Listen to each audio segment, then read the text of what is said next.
Good morning, student. Welcome to EduWave online teaching. So today we are going to start with water resource. Now, before we start with water resource, let us introduce what is resource. Resource are those substance which has a utility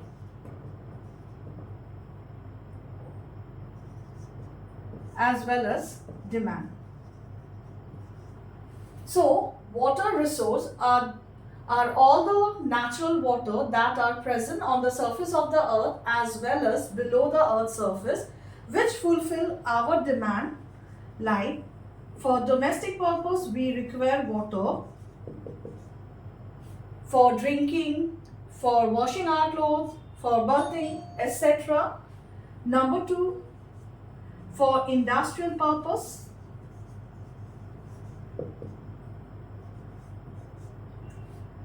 Number 4, in agriculture. In agricultural sector, we use water in irrigation.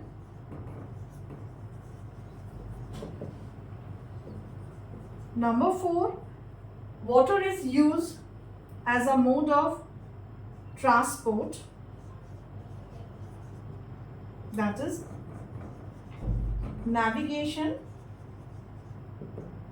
And last, it is used for generation of electricity, that is hydroelectricity. So these are the uses of water, or these are the way in which the water fulfill our demand. So this is the reason why we call it as water resource. So now we come to the term irrigation. How water is used in irrigation. What is irrigation? Irrigation is a process in which water is supplied, rather extra water is supplied to the agricultural crops by artificial procedure. Now, what is the requirement of, or rather why do we require irrigation? What is the necessity of irrigation in Indian agriculture?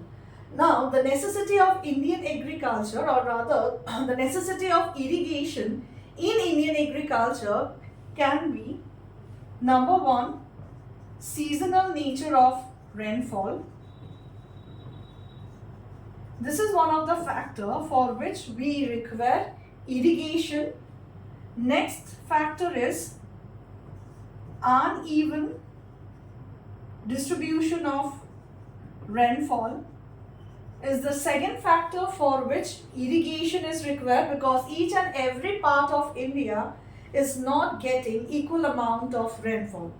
One part is getting excessive rain, whereas another part is getting deficit of rain. So this uneven distribution of rainfall is one of the main reasons for which we require irrigation. Number 3, unpredictable nature of rainfall.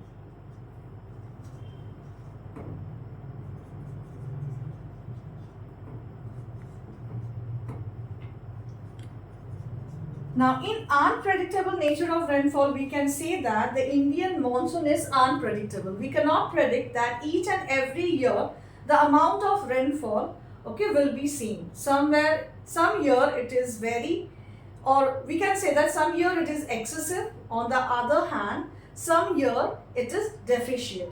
So unpredictable nature of Indian rainfall can become one of the important cause for irrigation. Fourth, that is high yielding variety seeds.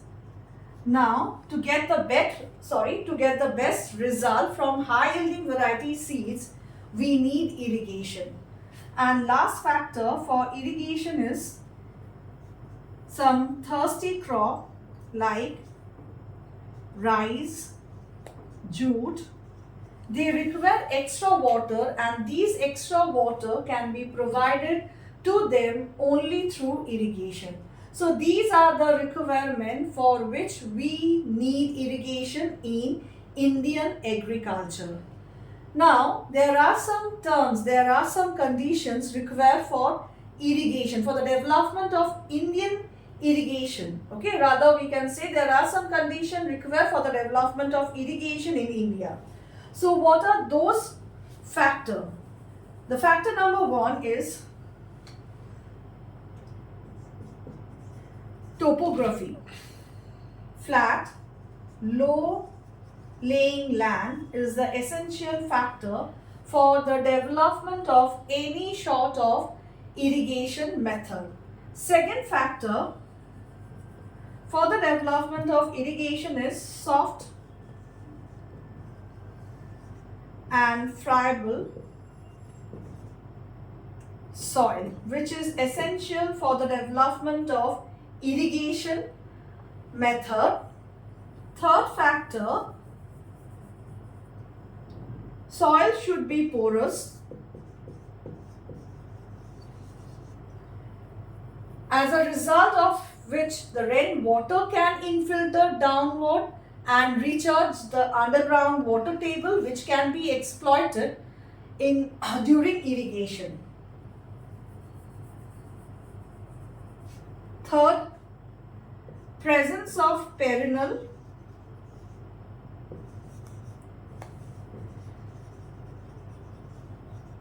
river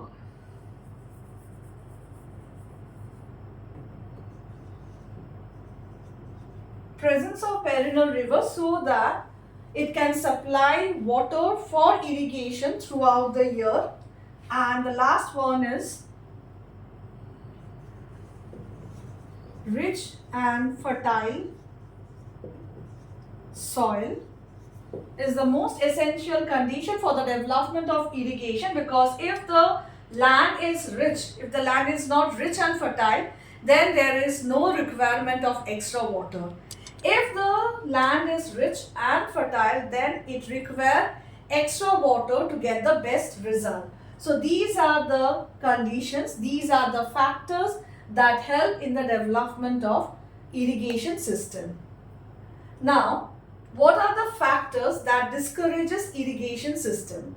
Now, the factors that discourage the irrigation system are rugged topography, deep valley, seasonal river, and impervious rock. So these are the factors, just the opposite of this. Here we find flat, low-lying land. So that will be the rugged or uneven surface.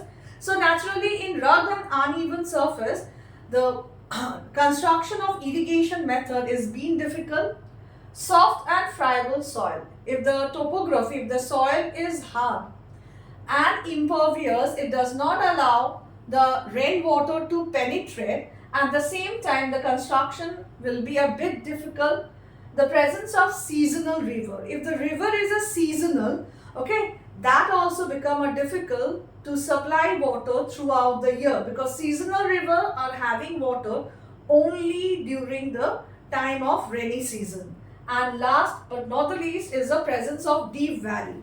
So deep valley create a difficult for the construction of canal and well, tubewell, etc.